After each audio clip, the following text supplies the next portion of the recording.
Hello everyone, welcome back. So, I'm fully expecting this video not to perform that well, but I'm doing it anyway. So, basically, I have a laptop, a Dell Latitude CS, which is a Pentium 2 sub-notebook, and it's got an issue with the speaker. It's blown, as you can see.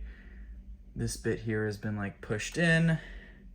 This foam on the back has disintegrated, and yeah, it's dead. So, I mean, it does output sound, but it's all crackly and awful. So I realized something today when I was looking at my Dell Latitude C610, and that is that its speaker looks the same. It looks like the same sort of type of speaker. And one thing I had done, obviously, is I had looked up online if I can get another speaker for the Latitude CS, and they're completely absent. You won't find any. So I decided, since I actually do have a parts unit Latitude C610, I decided that I was going to go ahead and pull one of the speakers from it, and that is this. And after pulling it out of the plastic casing, it does appear to be a near perfect match. So, clean swap, right? Well, no. Notice first how long the wire is on this one and how short it is here. And also, the CS's original speaker uses a 3-pin connector. And this one here uses a 2-pin. So, I gotta do a wire swap, and that's what we're gonna be doing today. So, the first thing I'm gonna do is I'm gonna go ahead with my wire cutters here and clip off the connector. Like so. Leaving a bit of extra space in here, and then I'm going to separate these. And now what I'm going to attempt to do is to strip back with this sharp bit on my pliers some of the wire. I don't have a proper wire stripper, so I've gotten somewhat good at this. There we go. There we go. And now I've got the wires. And then what I'm going to do, this speaker's dead, right? I'm going to clip the wires off here. And now I'm going to try to do the same thing with this connection. Now this is white and black, and this is red and black. I'm going to assume the black is the same on both.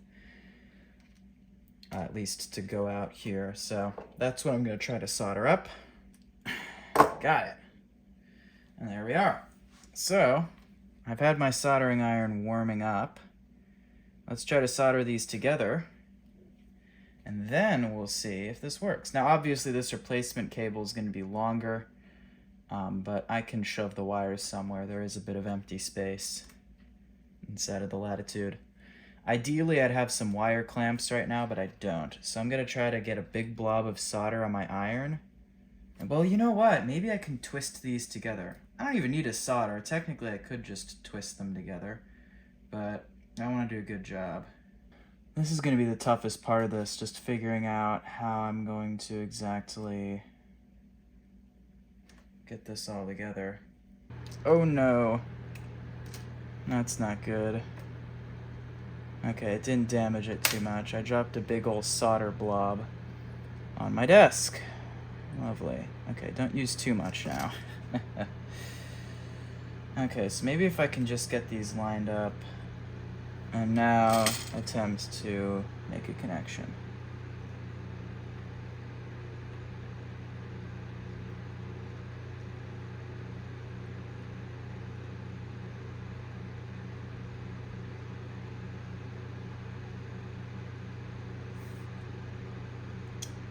Okay, not a great start.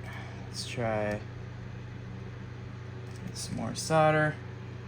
Oh, I really need to brush up on my wire soldering skills, don't I? Yep, it's not pretty, but that's soldered.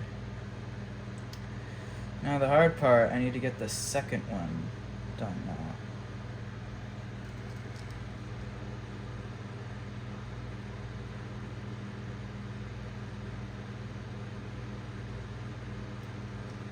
There we go. It's soldered up. Not the prettiest work, but it'll do. I'll insulate it with tape. I don't think I have any electrical tape, unfortunately, so I'll have to use something else.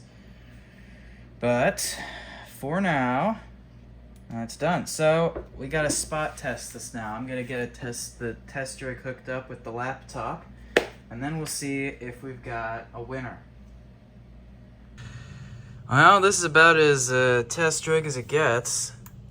Let's see if we got enough to get a video signal. Okay, good.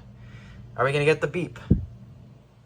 The CMOS battery beep, because of course it doesn't have one of those. We did. It's possible that could be coming from some sort of built-in speaker, but it's likely coming from this. And God, the viewing angles on the screen are terrible. I can't even tell it's on from here, from where I'm sitting. Another thing, it's possible the speaker is like a different number of ohms, different wattage, and it's not going to work well, or it's going to be quiet. We're just seeing here. This one could be blown out too, for all I know, but it doesn't look blown. And yeah, it's pretty corroded. This was not stored well. This is magnesium.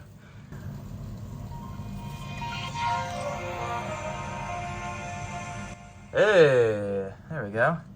It works. Sweet. Also, these better not be plastic posts. Oh, are they? They might be magnesium. For the hinges. Well, we need something else to play that's longer. I mean, this is Windows 2000, right? It's not gonna have, like, Canyon.mid in the media folder. Oh, it does. Perfect.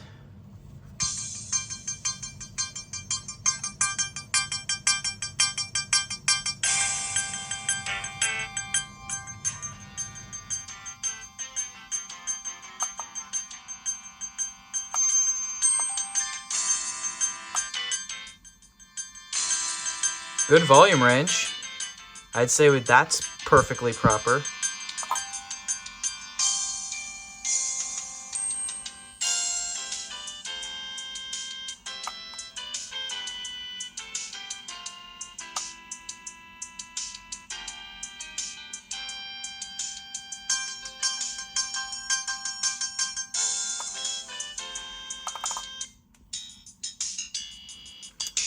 I think we're good. So next step is going to be to get all this disintegrated speaker foam out of here and reassemble. And then once we've done that, we can assess things, and I'll do the outro. I now have little bits of tape on any other thing that's held in by clips, and the keyboard isn't... the plastics on this thing are just garbage. So terrible. It's just like the CPI, except this one's gonna fare better because at least the top rear display housing and the bottom are made out of magnesium and not plastic. But anything and everything that's plastic on this is falling apart. Go figure. Let's get my old outro music playing, back when I had a outro. And I got rid of that, by the way, because no one watches them. Like, people just click off the video then. I've heard it's, like, algorithmically better, and I don't think it brings anything to the content, so that's why I did that.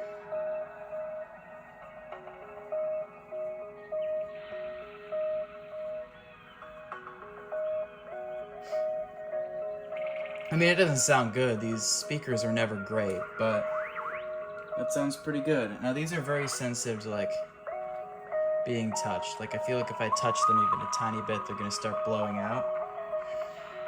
And unfortunately, the little bits of plastic that prevent you from, like, just touching the direct speaker on this is broken, so I have to be really careful. It's probably how the last one got blown out.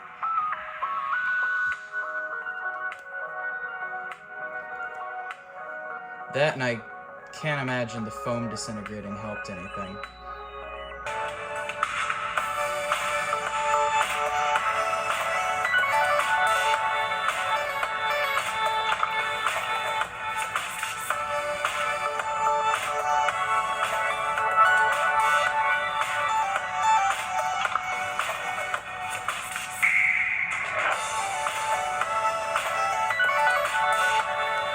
Wow, that is just so much better than what it was at before. That is a great change. Now, the new one will probably suffer the same fate in another few years. We'll have to see, just because stuff that disintegrates over time is probably going to continue disintegrating over time. But so far, this computer is the only one of this type of speaker I've seen blown out. Otherwise, my main working C610 is fine. My C640, which is the same thing with a Pentium 4, so same type of speaker, is fine. And obviously the parts one was fine because this one works. So, yeah, very nice now to have this thing working. Yeah, I don't know why why are you up here? Okay, so one last note before we end things. The actual speaker from the C610 is in this little shell that goes together with actually the antenna for the Wi-Fi card. So they put the antennas here too. You can pull the actual speaker out of this plastic piece and then it's completely the same as the original. And so it should also sound the same as the original as well, because it seems to be the exact same little module. So, yeah. With that, thank you all for watching. I'll see you next time. Have a good day.